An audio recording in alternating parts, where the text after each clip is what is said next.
Hi there everybody, and welcome to another video. On today's video I have this key which also has the fob, the remote fob to operate a BMW 2 Series, the F45. So this particular one belongs to 218D Active Touring. It's a 5-door 2 Series. This same key will be used in other models. So what I'm going to do is I'm going to change the battery, because the actual car is showing me a message on the dashboard that the remote battery needs replacing. Now this particular remote fob has one of these, which we can't see. It's a 2032, and I got a Duracell here. Difficult to see, but there it is, 2032. Now that's a new battery there. Now to open this, first if we remove the key, just to make things a little bit easier, so press that little button there and take the key out.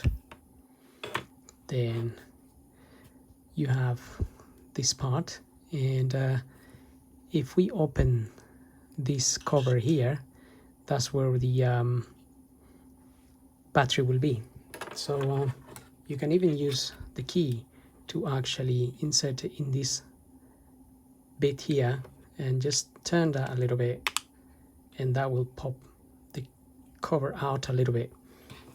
You can then use something like a flathead screwdriver, a little one, to just finish popping this cover. It really just is just plugged in there, but sometimes it's a bit stubborn to come out, but it does come out. It really is just plugged in, clipped in there, but obviously try not to break it. And that's where the key, that's where the battery is. So if you use your really tiny flathead screwdriver, I have an even smaller one here, and you put it on the side there, if you push it back a little bit, you can actually lift it up like this. So the reason you want to push it back is because you have these two little clips, one there and one there, holding the battery in place.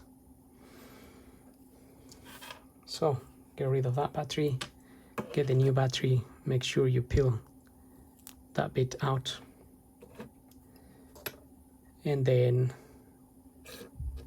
insert the new battery in the correct way. So you have a plus sign here, which refers to the plus sign of the battery. And that's pretty much it, really. Then you can put the cover back in there and just plug it in, push it in, and get your key in there. And that's all you really need to do. There's no programming, there's nothing like that. You can use it straight after changing the battery.